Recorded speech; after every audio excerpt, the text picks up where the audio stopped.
Do you have a daily writing ritual? If you answered no, I get it. Creating a writing ritual that works for you is difficult. But if you don't yet have a ritual, let me ask you this. Do you have a daily routine? Many people live substantially the same day over and over.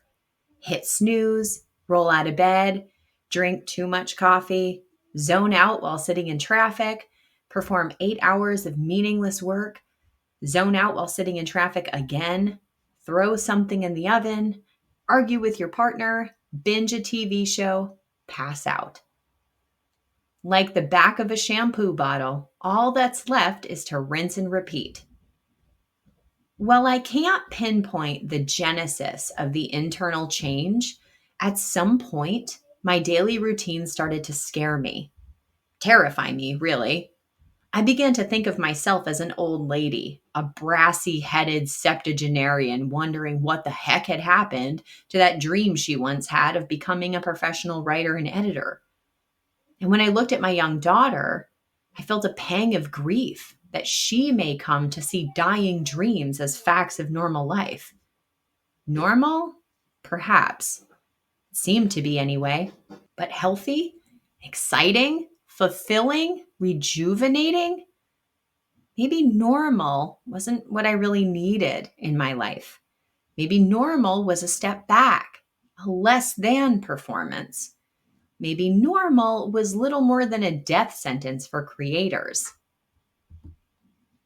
When I began to see normal as an ill-fitting label for artistry, I began to notice opportunities to change my normal. But first, I had to change my routine and the rituals attached to it. Humans employ all sorts of fancy rituals, the macro and the micro, to get through the day to day. Recognizing our routines and the opportunities to introduce rituals to modify those routines for the better can help us create writing habits and other healthy habits that stick. Because once the routine is ritualized, it becomes an intrinsic part of your creator self. The ritual comes down to intent. What do you intend to do and why? Macro rituals are the big rituals that help you get through your awake hours each day. Your daily routine is a macro ritual for your life, whether you recognize it or not. If you follow the routine outlined previously, you're likely using a macro ritual designed around employment or work. What if you designed your macro ritual around your creativity instead? Anyone can create a simple ritual to integrate into their day, but to elevate your get ready tasks to ritual status, you must remain fully present of the tasks you're doing within your ritual. No more mindless doing. It's time for mindful being. To design a ritual that gets you into your creative mindset, put writing at the center of your daily routine. If you're formally employed, that can look like eating lunch away from your desk and writing during that hour instead. Making time to write before or after work as a way to either charge up or wind down. Taking a walk at the same time every day so you can noodle over your story before you write.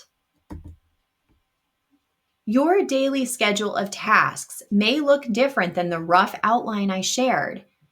Regardless of the differences, write down all the tasks you do in a typical day. Then find the spot where creativity must sit, the place where you can focus on your writing, your art, even if it's just for 20 minutes. So, you worked your creativity into your daily schedule.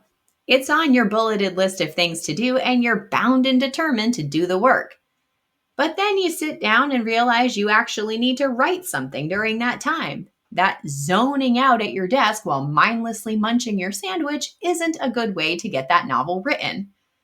It's time to unleash the micro ritual, the little structured steps you'll take to get into the spirit of creating, of writing.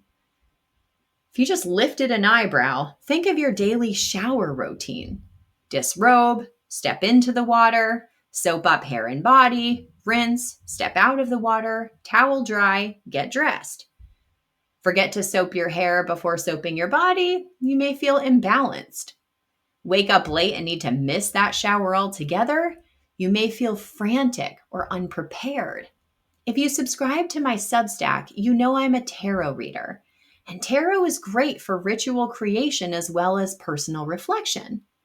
When I was just getting started building a daily writing habit, and even now when writing feels extra hard, I use a tarot ritual. Light a sage roll, meditate for good vibes, clean my cards with sage smoke, shuffle my cards with good vibe hands, wait for a card of the day to jump from the deck, use the jumper as a writing prompt or reflection point. While I no longer use this ritual every time I sit down to write, it's become so deeply embedded in my writing routine that I can call upon the ritual and use it to my advantage anytime I feel stuck and need to jiggle loose some creativity to move forward. And it works every single time. I fully support your creating a ritual that works for you, even if it's not tarot. Some folks light scented candles or put on a curated mood playlist or make a cup of hot tea. Find a writing ritual that works to get you in the mood, no matter what that looks like. To really get the full benefit of your creative rituals, you'll want both the macro ritual, the prioritized time, and the micro ritual, the prioritized project, to allow your writing process to come to life and become part of you. To create and adopt a macro ritual, you must prioritize writing in your daily routine. When the time comes up, be it at 7 a.m., noon, or 8 p.m., consider why you want to write during that time, what you will gain by making the choice to write, make the commitment, and then become a writer. As I tell all the authors I coach, you must protect your writing time the way a mama bear protects her cubs.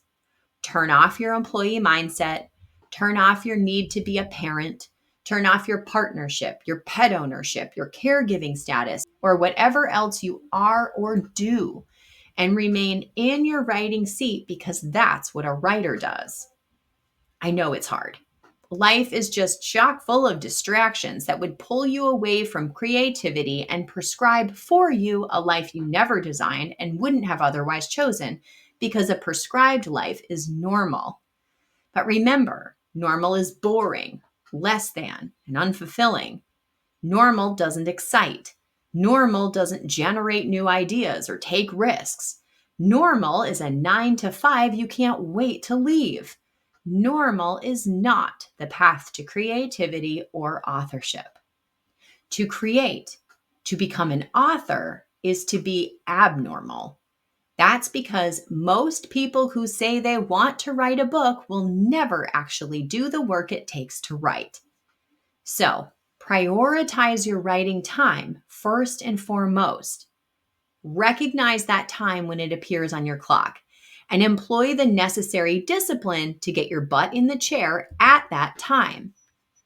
And when you're in the chair, use the ritual you designed to sink into your creativity, be it candles, tunes, staring into the steam coming off your teacup, or something else.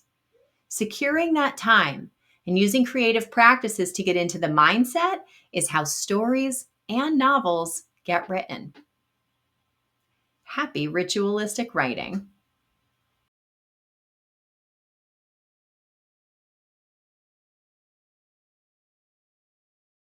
Don't forget to subscribe to the MetaStellar channel to stay up to date on all of our writing advice videos.